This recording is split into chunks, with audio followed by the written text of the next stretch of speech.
really kick us off sharing with our listeners just kind of how you got all the knowledge that you have to be able to write this third edition of the book. Whitney, thank you for that question. Yeah. I've been around a long time. I'm 70 years old, and I've seen a lot, but my break in life was being born to Richard E. Steele Sr., and I am a junior. My dad was the heart of networking before anybody had ever heard the word networking. I would follow him around, and he would shake hands with the guy pumping gas. Back when people pumped your gas for you, he would shake hands with the guy pumping the gas, the waiter or waitress in a restaurant, the mayor that happened to come by the table that we were sitting at, or whatever the case might be. He never understood. He was never a respecter of persons based upon their job or position in life. So that was kind of the impetus of what kind of gave me my foundation. And so I've been very blessed to meet thousands and thousands of great folks, and to me, they're all equal in God's eyes, so they ought to be equal in mine. And that became the beginning of it. And then as I started my professional career in college and what have you, I just felt like the greatest joy was meeting new people. You know, everybody's got a story to tell, and if you'll sit there and listen to their story, you'll learn a great deal about them, and you'll learn a great deal about life, and it'll improve who you are as a human being. And I think Norman Vincent Peale said a long time ago that nobody cares how much you know until they know how much you care. And if you add the end of that and say how much you care about them, then you're really on a winning formula. I love that. That's beautiful. And I don't want to give away everything in the book, because I definitely want to encourage everyone to pick up a copy, but I kind of picked out one of my favorite topics that you covered, and then I have a couple of just networking questions Certainly. For you.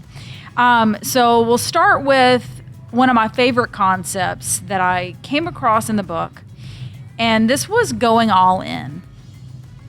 And you highlight the fact that it really feels like today everyone goes into a networking situation and they expect something out of it. And so they judge what they give, the time that they do have, or maybe they don't even appear to have if they're constantly checking their phone or checking their watch. But the genuineness of it seems to be removed. And I really love that concept, because I do think that's hard to find, but I feel like those are the people who make you stand out, right? When you sit down with someone and you feel like you were really heard, and both parties benefited from it. So tell us a little bit about that and what it means to go all in today. Well, the only difference between ordinary and extraordinary is putting a little extra in. And if you put a little extra in of yourself, then you're giving someone a gift. The most important person I'm ever going to meet is the next person that's face to face with me, the next person that I look into their eyes and try to figure out who they are, and then let them tell me stories from their life and things that they think are important. So, you'll never be a great networker if you're constantly looking around the room thinking, who is more important? Who should I be talking to? Or you're thinking about the last deal or hoping for the next deal. To me, listening to that person, we have two ears and one mouth. We should use them proportionately.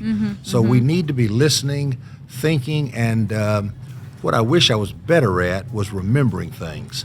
I would like to have a photographic memory. Even if I had one, I'd probably forget to buy film, so it wouldn't help me much at all.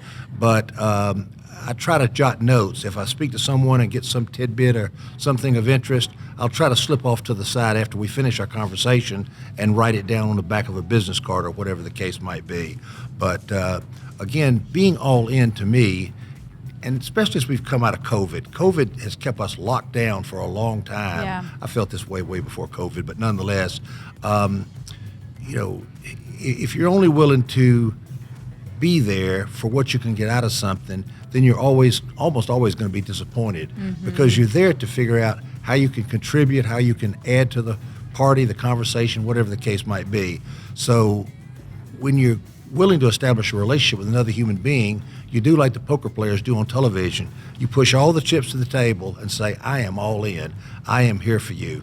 You want to talk about your business, you want to talk about business I may do for you, or do you want to talk about your spouse or your kids or a problem that you have going with? To me, when you get to connect on that sort of level, you create relationships that are very, very deep, relationships that mean something. so that at some point in the future, that person that you wanted to buy something from you today, A, may never buy anything from you over their life, but B, there's a chance they might. And as importantly, there's a chance that they think about you later on when a friend of theirs says, do you know anybody good in the staffing industry? I need a staffing company to help me find X, Y, or Z. They're not going to think about 30 other people. They're going to think about you because you connected to them on a human level. And conversely, when you find the opportunity to help that person, whether their business is this, that, or the other, or you know a program if they've got a child in need or they've got a situation where they're trying to get into this group or that group, and you open the door for them to join that group or take them to a meeting if you're a member of that group, then it just creates real connectivity. And the deeper that goes, the better off it's going to be for all parties concerned.